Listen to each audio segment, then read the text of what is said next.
اللہ الرحمن الرحیم۔ سامعین محترم، آج کی یہ نشست اس حوالے سے ہے کہ عبد المطلب نے نظر مان رکھی تھی کہ جب میرے 10 بیٹے جوان ہو جائیں تو ان میں سے میں کسی ایک کو جس کے نام پر قرآن نکلے گا اس کو میں قربان کر دوں گا۔ یہ سارا واقعہ کیا ہے جس میں حضور صلی اللہ علیہ وسلم کے والد عبداللہ کا بار بار ذکر کیا جاتا ہے۔ آئیے سارے واقعہ کو سماعت فرمائیے۔ یاد رکھیے گا کہ ہم اکثر بیشتر واقعات البدایہ و نہایہ سے بیان کرتے ہیں۔ اس کی وجہ یہ ہے کیونکہ اس کتاب میں حافظ ابن کثیر رحمۃ اللہ تعالی علیہ کا یہ امتیازی وصف ہے کہ وہ کوشش کرتے ہیں کہ ان کو جو بھی روایات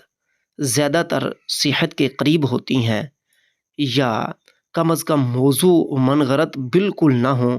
یعنی کہ کچھ نہ کچھ ان کے اندر کچھ شک و شبہات کی بنا پر بھی اگر قابل قبول ہوتی ہیں تو وہ ان کو درج کر دیتے ہیں۔ یعنی کہ وہ کوشش یہ کرتے ہیں کہ میں ان تمام روایات کو درج نہ کروں جن میں انتہائی غلو یا انتہائی کذب بیانیاں یا انتہائی موضوعات پر وہ چیزیں مبنی ہوں۔ کچھ نہ کچھ اگر کہیں نہ کہیں سے کوئی نہ کوئی بات ملتی جلتی ہو تو وہ قری در قری ملا کر بات کو ذکر کر دیتے ہیں۔ اس لیے ہم البدایہ والنہایہ سے اکثر واقعات پڑھنے کی کوشش کرتے ہیں۔ سامعین محترم، یہ واقعہ ابن اسحاق سے البدایہ والنہایہ نے لیا ہے۔ فرماتے ہیں قال ابن اسحاق وكان عبد المطلب فيما يزعم نظر حين لقي من قریش ما لقي۔ کہتے ابن اسحاق فرماتے ہیں کیونکہ سب سے پہلی کتاب جو سیرت رسول پر درج کی گئی ہے مشہور و معروف قول کے مطابق وہ سیرت ابن اسحاق ہے، پھر وہیں سے سیرت ابن ہشام سامنے آتی ہے اور وہیں سے آگے دیگر کتابوں میں مواد نقل کیا جاتا ہے۔ تو ابن اسحاق نے یہ بات درج کی ہے، جس طرح کہ میں نے خود بھی ان کتابوں کا مطالعہ کیا ہے، لیکن سامعین کی آسانی کے لیے میں نے اس کتاب کو سامنے رکھا ہے، وگرنہ اگر میں حوالے کے طور پر کتابیں بتانا شروع کر دوں گا تو درجنوں کتابیں میرے سامنے ہیں۔ ابن اسحاق نے اس بات کو درج کیا ہے کہ عبد المطلب بھی انہی قریشیوں میں سے تھے جنہیں زمزم کا کنواں کھودنے میں پریشانی لاحق تھی، یعنی کہ وہ زمزم کے کنویں کی تلاش میں تھے، انہی میں سے عبد المطلب بھی تھے، اور جب کبھی ان کو کوئی پریشانی لاحق ہوتی تو یہ نظر مانا کرتے تھے۔ تو عبد المطلب بھی نظر ماننے والوں میں سے ہیں۔ عبد المطلب نے یہ نظر مانی تھی کہ لئن ولد لہ عشرۃ نفرین، اگر ان کے ہاں 10 بیٹے ہوتے ہیں پھر وہ بالغ ہو جاتی ہیں حتیٰ کہ وہ طاقتور جان باز بن جائیں اور وہ عبد المطلب کی حفاظت کرنے پر پورے اتر آئیں، تو کہتے ہیں عبد المطلب نے یہ نظر مانی تھی کہ لَيَنْحَرَنَّ أَحَدَهُمْ لِلَّهِ عِنْدَ الْكَعْبَةِ، کہ وہ ان میں سے کسی ایک کو ضرور کعبہ کے پاس ذبح نحر کر دیں گے۔ تو جس وقت 10 کا عدد پورا ہو گیا اور عبد المطلب نے یہ پہچان لیا کہ اب اس کے بیٹے تنومند ہو چکے ہیں، جوان، بہادر، انتہائی پھرتیلے اور ہر قسم کی مصیبت سے ٹکرانے کے قابل ہو چکے ہیں، تو ان 10 کے نام یہ تھے حارث، زبیر، حجل، ضرار، مقوم، ابو لہب، عباس، حمزہ، ابو طالب، عبداللہ، یعنی کہ یہ 10 بیٹے تھے۔ ان میں سے عبداللہ کو نکال کر بقیہ سارے حضور صلی اللہ علیہ وسلم کے تایا لگتے ہیں، کیونکہ حضور کے والد سب سے چھوٹے تھے۔ سامعین محترم، جب یہ سارے کے سارے جوان ہو گئے تو عبد المطلب نے ان سب کو جمع کیا، ثم اخبرهم بنظرہ، پھر جو منت نظر مان رکھی تھی اس کی ان سب کو خبر دی، ان سب کو بلایا، ان سب کو دعوت دی کہ اب تم 10 میں سے کسی ایک کو تو اللہ کی راہ میں قربان ہونا ہے، یعنی کہ نظر کا پورا کرنا ہے۔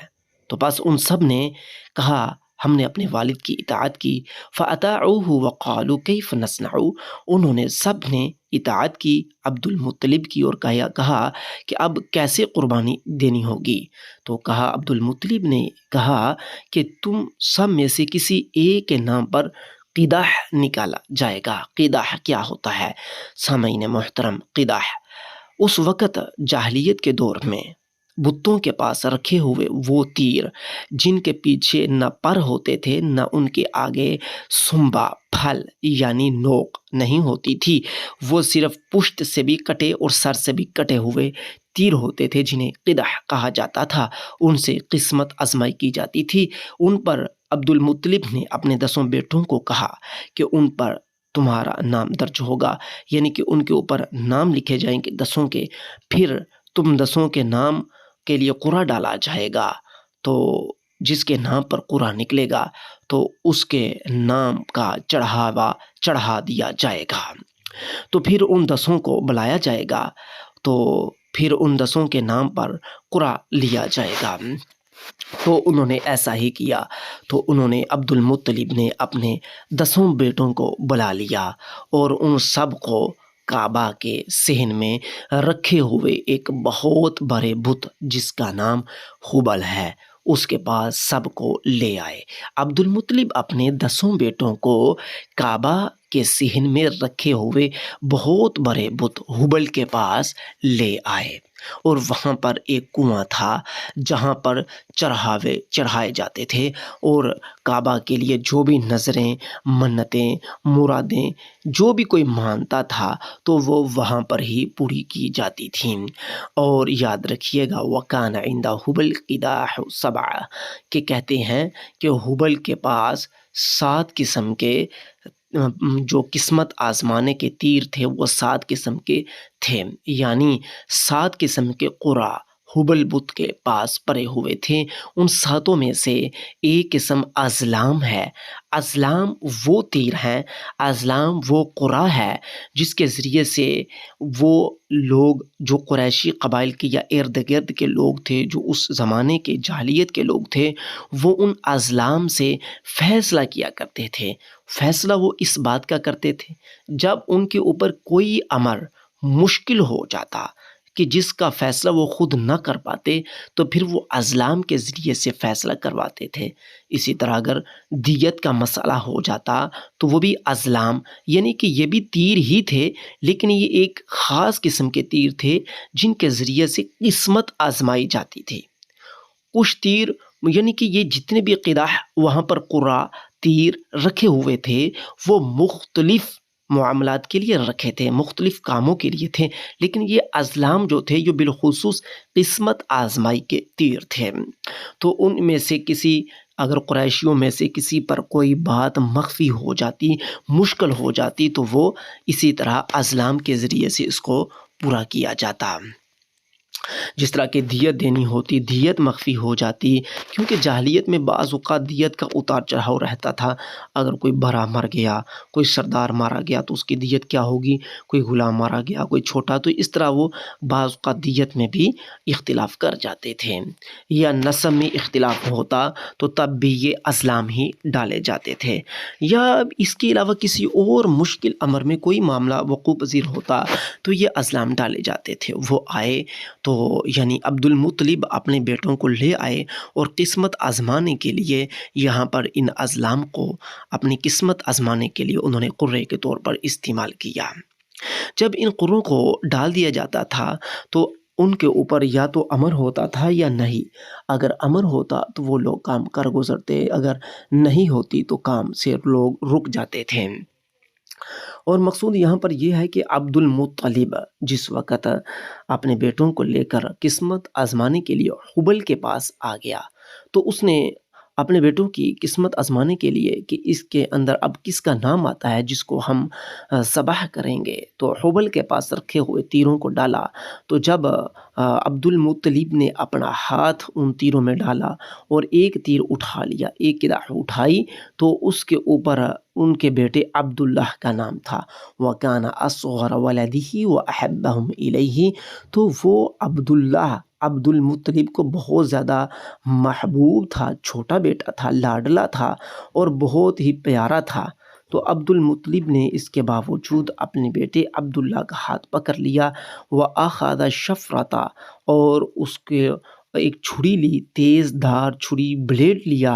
اور اپنے بیٹے کو لے گیا۔ ثم اقبل به الى اساف ونائلہ لیذبحہ، تو وہ اپنے بیٹے کو اساف اور نائلہ کی طرف لے گیا عبد المطلب، تاکہ وہ اپنے بیٹے کو ذبح کر ڈالے۔ جب وہ اساف اور نائلہ یہ جو بت تھے ان کی طرف عبد المطلب اپنے بیٹے کو لے کر جا رہے تھے تو قریشی لوگ اٹھ کھڑے ہوئے، انہوں نے کہا کہ ما ترید یا عبد المطلب، عبد المطلب آپ کا کیا ارادہ ہے، کیا کرنا چاہتے ہو؟ تو کہا کہ میں ذبح کرنا چاہتا ہوں، یعنی اپنے بیٹے عبداللہ کو ذبح کرنے لگا ہوں۔ تو قریشی اور عبداللہ کے دیگر بھائی یعنی کہ حضور صلی اللہ علیہ وسلم کے جتنے تایا تھے وہ سارے کے سارے آڑے آئے، انہوں نے کہا اللہ کی قسم تم اس کو ذبح نہیں کر پاؤ گے یہاں تک کہ تمہارے لیے کوئی صاف عذر سامنے آ جائے۔ اگر تم نے ایسا ہی کیا لئن فعلت هذا لا يزال الرجل يجيء بابنه حتى يذبحه فما بقى الناس على هذا، اگر تم نے ایسا ہی کیا تو پھر لوگ مسلسل آئیں گے اور اپنے بیٹوں کو ذبح کرتے رہیں گے اور پھر انسانیت کی بقا کا کیا راستہ باقی بچے گا، یعنی کہ یہ تو ایک رسم جاری ہو جائے گی کہ لوگ بھی اپنے بیٹوں کو ذبح کرنے لگیں گے۔ لہٰذا قریشیوں نے کہا، اور ساتھ ہی حضور صلی اللہ علیہ وسلم کے والد کے جتنے بھائی تھے انہوں نے بھی کہا کہ ہم اپنے بھائی کو ذبح نہیں ہونے دیں گے، بھلے جو کچھ مرضی ہو جائے۔ وذكر يونس بن بكير عن ابن إسحاق أن العباس هو الذي اجتذب عبد الله من تحت رجل أبيه حين وضعها عليه ليذبحه فيقال إنه شج۔ یہ کہا جا رہا ہے کہ یونس بن بقیر نے اس بات کو ذکر کیا ہے ابن اسحاق سے کہ حضرت عباس حضور صلی اللہ علیہ وسلم کے تایا حضرت عباس رضی اللہ تعالی عنہ، یہ وہ ہیں جنہوں نے اپنے بھائی عبداللہ کو اپنے والد عبد المطلب کے پاؤں کے نیچے سے اس وقت کھینچ لیا تھا جب عبد المطلب چھری چلانے لگے تھے، اور اس وقت جب کھینچا تھا تو عبداللہ چھوٹے تھے، تو کھینچتے وقت ان کا چہرہ زخمی ہو گیا اور وہ زخم کے نشانات مسلسل عبداللہ کے چہرے پر رہے، یعنی کہ فوت ہونے تک مسلسل نشانات عبداللہ کے چہرے پر تھے۔ پھر سامعین محترم اس کے بعد لوگوں نے قریشیوں نے عبد المطلب کو مشورہ دیا کہ وہ حجاز کی طرف چلے جائیں، یعنی حجاز کی طرف جانے کا قریشیوں نے مشورہ دیا کہ وہاں پر ایک عرافہ ہے، ایک کہانہ عورت ہے، جس طرح کہ آج کل ہمارے ہاں بھی ہیں عورتیں، کسی کے اندر کوئی بابا حاضر ہوتا ہے، کسی کے اندر کوئی پری حاضر ہوتی ہے، تو انہوں نے کہا کہ وہاں پر کہانہ عورت ہے تو اس کے تابع کوئی جن ہے، جننی ہے، کوئی شے ہے اس کے تابع، تو وہ کچھ غیب کی خبر بتا دیتی ہے، آپ اس کے پاس چلے جائیں اور اس سے جا کر مشورہ کریں، پوچھیں، اس سے اجازت لیں، اگر تو وہ آپ کو آپ کے بیٹے کو ذبح کرنے کا کہہ دے تو تب کر لینا، ہم کچھ نہیں کہیں گے، اور اگر آپ کو وہ کوئی اور کام کرنے کا حکم دے تو آپ وہی کر لینا، اس کو کرنے کو قبول کرنا۔ کہتے ہیں کہ یہ سارے کے سارے چلے حتی اتوا المدینہ، کہ یہ مدینہ میں آ گئے اور وہاں پر انہوں نے عرافہ کو پا لیا، اور عرافہ وہ سجاح عورت ہے جس کے متعلق یونس بن بکیر نے ابن اسحاق سے نقل کیا ہے کہ یہ سجاح عورت خیبر میں رہا کرتی تھی۔ بس قریشی لوگ سوار ہوئے اور چلتے چلاتے خیبر پہنچے اور وہاں پر اس عورت سے آ کر سوال کیا، اور اس عورت سے عبد المطلب نے اپنے نظر کے متعلق جو واقعہ اور قصہ تھا سارا کا سارا کہہ سنایا اور انہیں خبر دے دی، یعنی کہ عبد المطلب نے سب کچھ کہہ سنایا۔ تو سب کچھ سننے کے بعد اس عرافہ یعنی کہانت لگانے والی عورت نے کہا کہ اس وقت تم یہاں سے چلے جاؤ، کل آنا، کیونکہ میرا صاحب جو میرے تابع ہے، میرے تابع جو جن ہے، جننی ہے، کوئی بھی شاید تھی اس کے تابع، وہ آئے گا میں اس سے پوچھ کر تمہیں بتاؤں گی۔ پس وہ سارے قریشی اس عورت کے پاس، کہانہ عورت کے پاس سے چلے گئے۔ پھر اس کے بعد جب وہ چلے جاتے ہیں تو عبد المطلب کھڑے ہوتے ہیں اور اللہ سے دعا کرنے لگتے ہیں۔ اور اس کے بعد جب اگلا دن ہوتا ہے تو وہ سارے کے سارے اس کہانہ عورت کے پاس واپس پلٹتے ہیں اور وہ اس سے پوچھتے ہیں کہ اب کیا حکم ہے؟ قد جاءنی الخبر کم دیت فیکم، تو وہ بولی فقالت لہم، تو ان سب سے وہ بولی کہ میرے پاس یہ خبر پہنچی ہے کہ بتاؤ کہ تمہارے پاس کتنی دیت ہے، یعنی اگر کوئی قتل کر دیا جاتا ہے تو ایک قتل کی دیت کتنی ہے؟ تو انہوں نے کہا کہ 10 من الابلی، کہ 10 اونٹ ہیں، ایک قتل کی دیت 10 اونٹ ہیں۔ اسی طرح تو یعنی کہ معمولی سے معمولی ایک دیت جتنی بنتی ہے وہ 10 اونٹ بنتی ہے۔ تو اس کہانہ لگانے والی عورت نے کہا کہ تم واپس اپنے شہر کو چلے جاؤ، فرجعوا الی بلادکم ثم قربوا صاحبکم وقربوا 10 من الابل، پھر اس کے بعد تم اپنے اس صاحب کو جس کو تم نے نظر مان رکھی ہے کہ اس کو تم نے نحر کرنا ہے، ذبح کرنا ہے، اس کو قریب کرنا اور پھر 10 اونٹوں کو قریب کرنا، پھر قرعہ ڈالنا اور دیکھنا کہ قرعہ کس کے نام پر نکلا ہے۔ اگر تو نکل آئے قرعہ تمہارے صاحب کے نام پر ہی تو فزیدوا من الابل حقا، تو تم پھر مزید قرعہ ڈالنا یہاں تاکہ تمہارا رب راضی ہو جائے، یعنی قرعہ ڈالتے رہنا، اونٹ بڑھاتے رہنا، قرعہ ڈالتے رہنا، اونٹ بڑھاتے رہنا، حتیٰ کہ جب اونٹوں کے نام پر قرعہ نکل آئے تو تم اونٹوں کو ذبح کر ڈالنا، اور جب اونٹوں کے نام پر نکلے گا تو تمہارا رب تم پر راضی ہو جائے گا اور تمہارا صاحب نجات پا جائے گا۔ تو اس طرح وہ لوگ چلے یہاں تک کہ مکہ شریف پہنچے۔ مکہ پہنچنے کے بعد وہ سارے کے سارے اس بات پر پکے ہو گئے، یعنی کہ تمام قریشی جمع ہو گئے۔ وہ قریشی سارے قبائل کے اندر یہ بات دھوم دھام سے مچ چکی تھی کہ عبد المطلب ایک نیا کام کرنے لگے ہیں، یعنی اپنے بیٹے کو نذر کے طور پر ذبح کرنے والے ہیں۔ تو اب سارے لوگ وہاں پر جمع تھے اور اسی حبل کے پاس دوبارہ آتے ہیں۔ حبل نامی جو بت ہے وہاں پر رکھے ہوئے ازلام، جن سے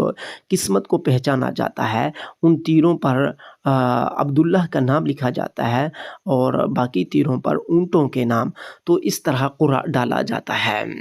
کہتے ہیں ثم ضربوا فخرج القدح علی عبداللہ، کہتے ہیں پھر انہوں نے قسمت آزمانے کے تیر ڈالے تو پھر عبداللہ کا نام نکل آیا۔ فزادوا 10 ثم ضربوا فخرج القدح علی عبداللہ، پھر انہوں نے مزید 10 اونٹ بڑھا دیے تو پھر انہوں نے قرعہ ڈالا تو پھر عبداللہ کا نام نکل آیا، یعنی کہ قرعہ ڈالنے کے بعد پھر عبداللہ کا نام نکل آیا۔ پھر انہوں نے اسی طرح مزید 10 اونٹ بڑھا دیے، حتیٰ کہ وہ 10 اونٹ بڑھتے گئے اور یہ 100 تک ان کی تعداد پہنچ گئی۔ حتیٰ بلغت الابل 100، یعنی کہ 100 تک جب ان کی تعداد پہنچ گئی تو تب جا کر اونٹوں کے نام پر قرعہ نکل آیا، اور عبداللہ کے نام پر اب کی بار قرعہ نہیں نکلا۔ تو اس وقت عبد المطلب نے قریشیوں سے یہ بات کہی جب کہ وہ حبل کے پاس کھڑے ہوئے تھے، بلکہ اس وقت قریشیوں نے عبد المطلب سے یہ بات کہی اور وہ سارے کے سارے حبل بت کے پاس کھڑے تھے۔ انہوں نے کہا کہ ہاں عبد المطلب، اب بس کرو، تمہارا رب تم پر راضی ہو گیا ہے، بس اب تم اونٹوں کو ذبح کرو۔ جبکہ عبد المطلب نے کہا کہ نہیں، میں یہاں سے ٹلنے والا نہیں حتیٰ کہ میں مزید قرعہ ڈال کر دیکھ لوں۔ تو انہوں نے مزید قرعہ ڈالا، تو اس طرح 3 مرتبہ انہوں نے مزید قرعہ ڈالا عبد المطلب نے، اس کے بعد مزید 3 مرتبہ قرعہ ڈالا اور وہ اونٹوں کے نام پر ہی قرعہ نکلا۔ اس طرح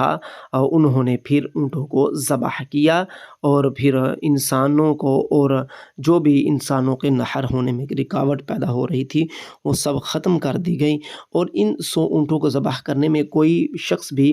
رکاوٹ نہ بنا۔ ابن ہشام نے بھی اسی طرح بات کو ذکر کیا ہے۔ سامعین محترم، میں ایک روایت اس کے متعلق یہ بھی ملتی ہے کہ انہ لما بلغت الابل 100 خرج علی عبداللہ ایضاً، جس وقت 100 اونٹوں کے نام پر قرعہ نکلا تو عبداللہ نے مزید جو ہے وہ 100 اونٹوں کے نام پر جب قرعہ نکلا تھا تو اس وقت تب بھی مزید عبداللہ کے نام پر اب کی بار یعنی کہ یہ دوسری روایت آ رہی ہے جس سے مجھے بھی پڑھتے ہوئے تھوڑا شبہ لگا، معذرت سے۔ یہ روایت یوں ہے کہ انہ لما بلغت الابل 100 خرج علی عبد اللہ، کہتے ہیں جس وقت اونٹوں کی تعداد 100 پہنچ گئی اس وقت تب بھی عبداللہ کے نام پر قرآن نکلا تھا۔ یعنی ایک تو پیچھے روایت پڑھی گئی نا کہ 100 اونٹوں پر جا کر اونٹوں کے نام پر قرآن نکل آیا کہ انہیں نحر کر دو، لیکن دوسری روایت کے مطابق یہ ذکر کیا گیا ہے کہ نہیں 100 اونٹوں پر بھی عبداللہ کے نام پر ہی قرآن نہیں نکلا تھا، عبداللہ کے نام پر قرآن نکل آیا تھا، اونٹوں کے نام پر قرآن نہیں نکلا تھا۔ تو انہوں نے مزید پھر اسی طرح 100 اونٹ بڑھائے حتیٰ کہ اونٹوں کی تعداد 200 تک پہنچ گئی تھی۔ تو پھر یوں ہی انہوں نے قرآن ڈالا تو عبداللہ کے نام پر نکلا، یہاں تک کہ اونٹوں کی تعداد 300 تک پہنچی تھی۔ یعنی یہ دوسری تعداد کے مطابق اونٹوں کی تعداد 300 تک پہنچی تھی، اور بار بار عبداللہ کے نام اور اونٹوں کے نام پر قرآن ڈالا جاتا تھا، حتیٰ کہ جو قرآن ہے وہ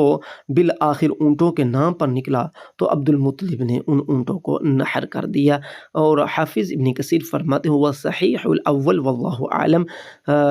صحیح بات جو صحت کے قریب بات لگتی ہے وہ پہلی بات ہے، یعنی کہ 100 اونٹوں پر جب قرآن نکل آیا تھا تو عبداللہ کو رہائی ہو گئی تھی اور 100 اونٹ ذبح کر دیے گئے تھے، نحر کر دیے گئے تھے۔ سامعین محترم، آگے ایک روایت آ رہی ہے، وقد روا ابن جریر نے اس روایت کو ذکر فرمایا عن یونس بن عبد الاعلی سے، عن ابن وہب سے، عن یونس بن یزید سے، عن زہری سے، عن قبیصۃ بن ذؤیب سے، ان ابن عباس سألته امرأة انها نظرت، انہوں نے اب ابن عباس سے اس روایت کو ذکر کیا، انہوں نے سألته امرأة، ان سے کسی عورت نے حضرت عبداللہ بن عباس سے پوچھا، انہا نظرت، کہ اس نے نظر مانی ہے، ذبح ولدها عند الکعبۃ، اپنے بیٹے کو کعبہ کے ہاں نحر کرنے کی، ذبح کرنے کی نظر مانی ہوئی ہے، تو کیا اس نظر کو پورا کروں؟ فأمرها بذبح 100 من الابل، تو انہوں نے فأمرها بذبح 100 من الابل، انہوں نے کہا کہ 100 اونٹوں کو ذبح کرنے کا عبداللہ بن عباس نے حکم دیا۔ وذکر لها هذه القصہ عن عبد المطلب، اور انہوں نے اسی عبد المطلب سے جو 100 اونٹوں کا قصہ تھا عبداللہ والا، حضور کے والد والا جو قصہ تھا وہ سارا کا سارا کہہ سنایا۔ وسألت عبداللہ بن عمر، تو اس عورت نے عبداللہ بن عمر سے بھی اس کے متعلق سوال کیا، فلم یفتیہا بشیء، تو عبداللہ بن عمر نے کسی قسم کا کوئی فتویٰ نہ دیا تھا، بل توقف، بلکہ وہ خاموش ہو گئے۔ فبلغ ذلك،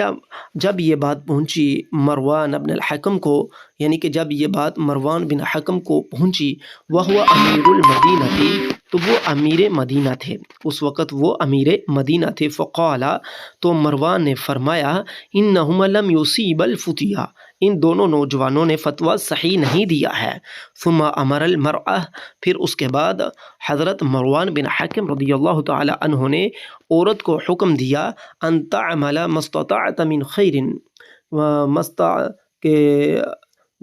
اے عورت کو حکم دیا کہ تم وہی عمل کرو جس کی تمہیں بہتری کی طاقت اور گنجائش ہے، یعنی کہ تم نے نظر ہی پوری کرنی ہے تو جس میں تمہارے لیے آسانی ہے تم وہ اسی چیز سے نظر پوری کر دو۔ وَنَهَاهَا عَنْ ذَبْحِ وَلَدِهَا، اور حضرت مروان رضی اللہ تعالی عنہ نے اس کے بیٹے کو ذبح کرنے سے روک دیا، یعنی کہ بیٹے کو نحر کرنے سے رکوا دیا۔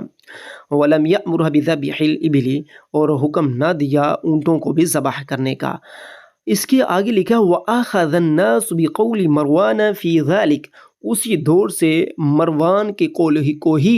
بعد میں آنے والے جتنے بھی مجتہدین ہوئے ہیں سب نے اسی کے قول کو ہی حجت کے طور پر لیا ہے، واللہ اعلم۔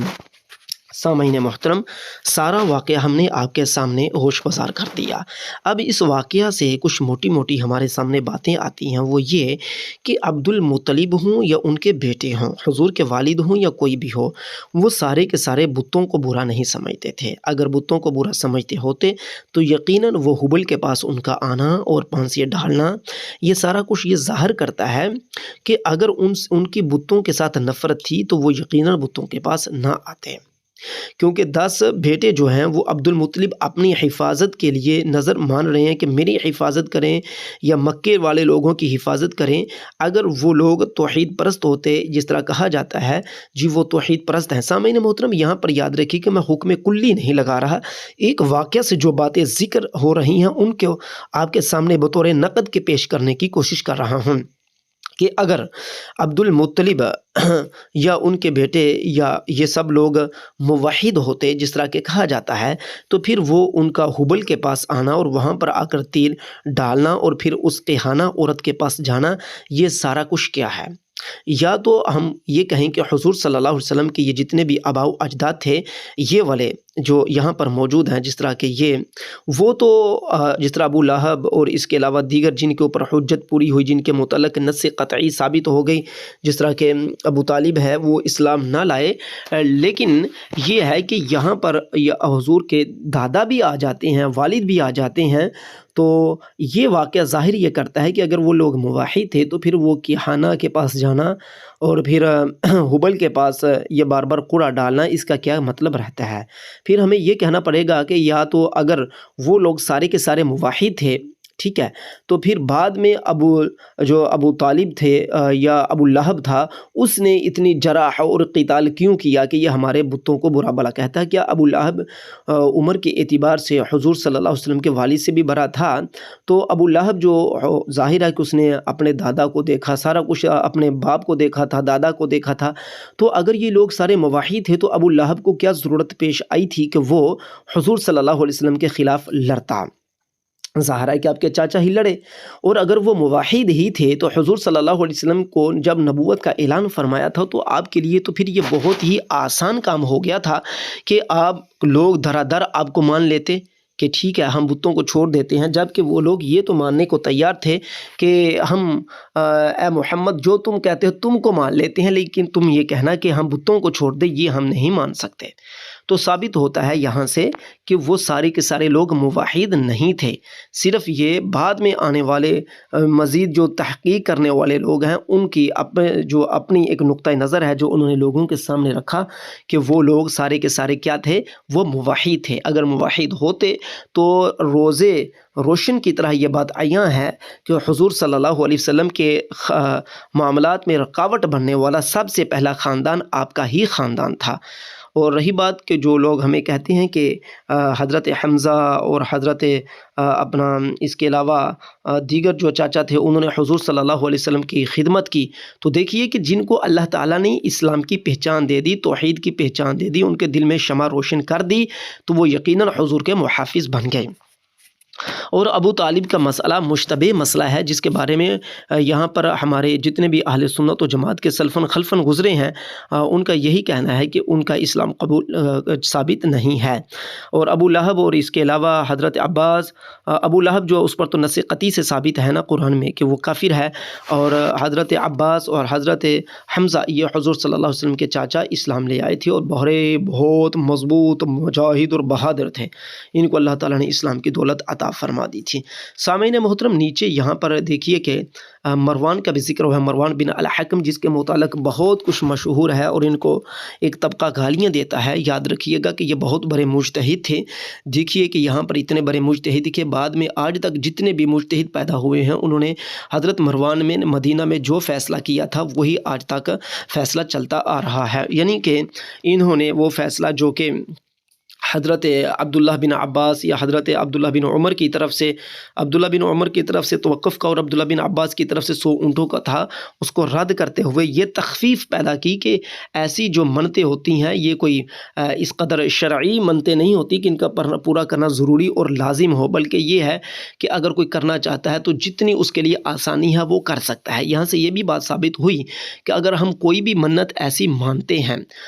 جس کا شریعت میں کہیں پر بھی وجوب یا سنت سے ہونا ثابت نہیں ہے تو پھر ان منتوں کو پورا کرنے کے لیے ہم کچھ بھی اس کے عوض دے سکتے ہیں، کوئی مسئلہ نہیں۔ مثلاً کسی نے منت مانی کہ میں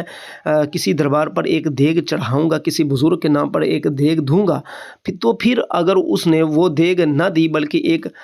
پتیلا چولوں کا دے دیا یا کچھ جا کر اناج تقسیم کر دیا تو اس کی منت پوری ہو جائے گی۔ ضروری نہیں ہے کہ دیگ ہی دینا، کیونکہ کچھ منتیں شرعی اور کچھ غیر شرعی ہوتی ہیں۔ اس کے بارے میں انشاءاللہ تعالی مزید پھر کبھی کلام کیا جائے گا۔